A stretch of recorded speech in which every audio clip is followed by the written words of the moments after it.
ini adalah profil memori siswa. Jadi dari awal pembelajaran sampai akhir itu ternyata ada apa? Daya ingat siswa itu semakin lama semakin turun. Ketika siswa itu kita beri aktivitas yang mereka itu aktif, maka daya ingat mereka itu bisa naik lagi. Terus kita ulang-ulang seperti ini sehingga daya ingat siswa itu tetap stabil. Tony Buzan, penemu dari metode teknik mind mapping, itu membuat namanya recall during learning grafik ya. Ini ada Bapak Tony Buzan. Ya, tadi saya sertifikasi dari beliau, tidak secara langsung ke beliau karena beliau sudah almarhum, tetapi adalah kepada trainer yang berguru langsung kepada beliau, itu Bapak Johan juga yang tadi disebut oleh Ibu Matul tadi. Jadi ini ada awal pembelajaran, kemudian ini akhir pembelajaran. Daya ingat siswa itu masalah 2 jam itu akan menurun. Untuk itu, ya ini interest, daya minat mendengarkan siswa itu akan berkurang. Gitu. Maka untuk itu perlu ada treatment.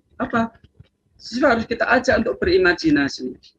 Siswa harus kita ajak untuk bisa berasosiasi. Kemudian kita ulang repetition. Itu akhirnya apa?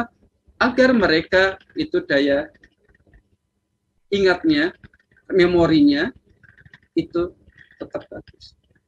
Ini ya. Kalau kita lakukan secara bertahap, setiap jeda waktu, jadi ini awal pembelajaran ini kita, ya, ini setiap waktu kita lakukan seperti itu, maka kalau ini secara kan ini stabil. Jadi, kalau hanya sekali saja grafiknya seperti ini, tapi kalau kita setiap jeda waktu beberapa menit, misalnya 15 menit kita lakukan repetition, pengulangan, penekanan, kemudian siswa kita tanya sudah paham atau belum, kita cek pemahaman mereka. Kalau itu lama-lama hasilnya ini siswa itu kan pemahaman siswa itu lebih baik daripada kalau kita hanya sekali saja melakukan pengulangan. Inilah sistem memori pada manusia. Jadi ketika kita menerima informasi, maka yang berarti adalah memori kerja. Ini mudah sekali hilang. Tapi kalau kita lakukan proses tadi RTL, ya, recall during learning tadi, kita integrasikan, maka masuk ke short term memory jangka pendek. Itu juga masih kita bisa lupa. Pengulangan repetisi ini bisa informasi tadi akhirnya menjadi long term memory. Maka kita perlu teknik untuk bagaimana siswa itu memiliki daya ingat yang lama. Mengingat mata pelajaran kita itu tidak mudah. Nah, teknik itu melibatkan warna, gambar, lokasi. Jadi kalau kita coba Bapak Ibu melihat peta dengan misalnya cari rumah teman, hanya dikasih informasi gitu, kemudian dengan melihat peta. Kalau sekarang ya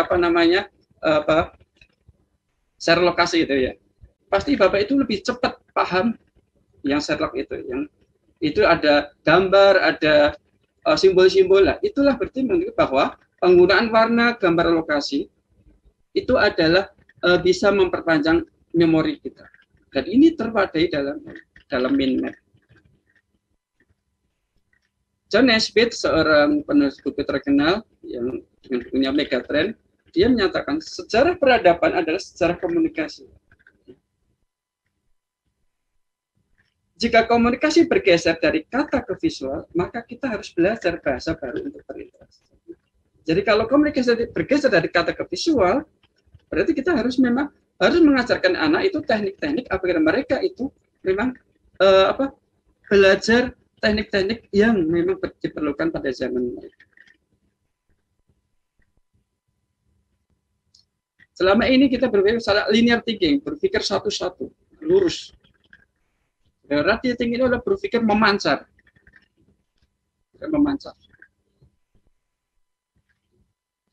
Ini ilustrasinya. Jadi berpikir linear itu langkah demi langkah, prosesnya lambat. Karena kita satu selesai, satu bertahap-tahap seperti itu. Sedangkan kalau radial thinking itu simultan sekaligus cepat. Ini gambarannya. Dan ini terwadai dalam teknik namanya mind map. Diciptakan oleh Tony Buzan. Jadi mind map itu adalah teknik yang bekerja sesuai mekanisme kerja otak. Ini kan ada kemiripan seperti ini. Otak kita itu bercabang-cabang seperti itu. Ya, misalnya lurus, linear, ini cabang-cabang, ini berarti ada menunjukkan radian tadi, memancar. Jadi mind map itu adalah memang teknik yang bekerja sesuai mekanisme alami kerja otak.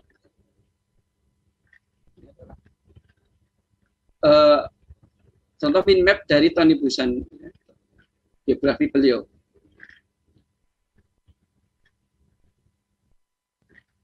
Ini kalau kita bandingkan kalau biografi beliau itu dalam bentuk tulisan, pasti kita lebih mudah memahami dan lebih mudah mengingat dengan gambar-gambar seperti ini. Mind map is the ultimate thinking tool for 21st century. Jadi mind map adalah alat berpikir dapat dewasa. Ini gambaran mind map. Ada pusat, ada kategori, ada hierarki, kemudian ada korelasi. Yang kita pakai jabatan keledai, uka hiko. Pusat, kategori, hierarki, korelasi. Ini kalau kita terapkan dalam proses pembelajaran, itu akan mengaktifkan siswa. Kenapa? Di sini aktifnya adalah siswa itu harus mencari kata-kata kunci. Ya. Jadi, misalnya dalam pembelajaran daring ini, siswa kita beri tugas untuk membaca suatu bacaan.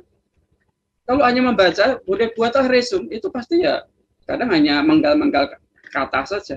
Tapi kalau dengan mind map, itu tidak harus keseluruhan, karena siswa harus membaca keseluruhan, kemudian menemukan kata-kata kunci, keyword-keyword penting, gitu. Yang itu akan menjadi bahan untuk membuat mind map. Jadi akan mendapatkan gambaran menyeluruh tentang bahan bacaan itu. Ini ilustrasinya Bapak Ibu. Ya. Ini adalah informasi mentah bercampur, banyak informasi di sini. Ya. Bahkan ini adalah bacaan, banyak kata-kata yang di situ. Kata kerja, kata benda, kata ya, sifat, keterangan dan lain campur. Siswa ini beritulah untuk mencari keyword, kata kunci. Siswa kita beri tugas untuk mencari kata-kata kunci, kata-kata penting yang ada dalam bacaan itu. Kemudian selanjutnya apa? Mengumpulkan kata-kata kunci. Oke. Jadi yang bukan kata kunci, ya, berarti diabaikan, hanya kata kunci saja. Karena kata kunci itu menjadi hal yang penting nanti untuk pemahaman kita, anak. Kemudian baru buat kategori kata-kata kunci tadi dikelompok-kelompokkan menurut kesamaan topik, kesamaan kategori. Inilah proses dalam membuat mind mapping peta pikiran tadi. Misalnya ini adalah ya, ini mind mapping pertemuan meeting, agenda. Nanti ada hierarkinya lagi. Agendanya apa saja gitu. Pesertanya ya, pertemuan ini pesertanya nanti siapa saja. Akan ada ini dibuat cabang-cabang berikutnya. Targetnya, siapa targetnya pertemuan itu? Kemudian kapan jadwalnya? Dengan seperti ini maka lebih simpel. Proyek tujuannya apa? Detailkan. Biayanya berapa? Pelaksanaannya bagaimana? Jadwalnya kapan? Ini contoh-contoh mind map. Untuk membuat mind map tadi, pertama adalah pusat. Pusat itu adalah fokus dari mind map. Ya, terdiri dari gambar dan ini tema, topik, tema judul. Ada gambar, ada tulisan. Ini sebenarnya ada mengakomodir otak kiri, otak kanan. Gambar itu adalah otak kanan. Tulisan, topiknya apa itu adalah ciri dari otak kiri. Jadi memang memadukan otak kiri dan otak kanan. Kemudian kategori itu adalah pilar utama dari mind map. Ya. Ini disusun searah jarum jam. Ya, ditulis dengan tebal dan huruf kapital. Dalam proses pembelajaran ini bisa terapkan misalnya bab itu kita jadikan sebagai pusat. Maka sub-sub bab itu kita jadikan menjadi kategori. Subbab. Kemudian bagian dari subbab itu lagi itu menjadi hierarki. Seperti itu cara kita ya, mengajarkan anak nanti untuk mengajarkan bagaimana mereka bisa memahami pembelajaran secara komprehensif. Jadi ini adalah gambaran mind map. Pusat itu adalah berisi topik, tema atau judul. Bisa judul bab kita, gitu. Kemudian kategori adalah sub-subbabnya, kemudian subnya lagi hierarki. Kalau ada keterkaitan, maka ada namanya korelasi. Misalnya di kimia, tadi Pak Eka, misalnya konsentrasi ketika membahas tentang laju reaksi, itu ada kaitan dengan konsentrasi, ya berarti konsentrasi dan laju reaksi itu terkait. Maka mind map ketika membuat mind map laju reaksi pasti juga muncul konsentrasi, karena laju reaksi adalah perubahan konsentrasi ya produk atau reaktan atau produk persatuan waktu. Berarti konsentrasi itu berkorelasi dengan laju. Itu seperti itu. Jadi mind map itu bisa membuat orang fokus, ya, fokus pada ini yang dipelajari, udah dapat membantu berpikir secara makro maupun mikro, dan mengintegrasikan, ya, menyatukan, mengkaitkan antar konsep. Dalam mind map bisa dibuat dalam satu selembar kertas. Itu bisa menjadi bisa merangkum buku yang misalnya 10-20 halaman itu bisa dirangkum dalam bentuk satu lembar saja. Apa manfaat dari mind map Bapak Ibu? Yang pertama adalah proses berpikir menjadi lebih visible. Yang abstrak menjadi lebih visible. Kemudian adalah kita dapat dengan membuat mind map, kita bisa mulai memandang materi pelajaran itu secara makro, overview, ataupun secara lebih dalam lagi, mikro. Kenapa? Ada bagian-bagian cabang-cabang tadi, kemudian secara keseluruhan kita melihat hubungan antar cabang tadi. Jadi overview maupun in-view itu bisa kita lakukan melalui mind map. Manfaat berikutnya adalah mudah mengelola informasi secara efektif dan efisien. Jadi manfaat dari mudah mengelola informasi secara efektif dan sistematik. Kemudian bisa meningkatkan kreativitas dan inovasi. Ya, karena siswa akan kita dilatih untuk berkreasi. Ya, mind map tidak bisa dibuat dengan kreasi, dengan gambar-gambar yang cantik. Ya. Saya kan anak-anak senang, mungkin anak SD, SMP itu masih taraf suka menggambar hal-hal ini. Itu mereka akan senang sekali kalau kita ajarin untuk membuat mind map ini. Kemudian manfaat berikutnya meningkatkan daya ingat.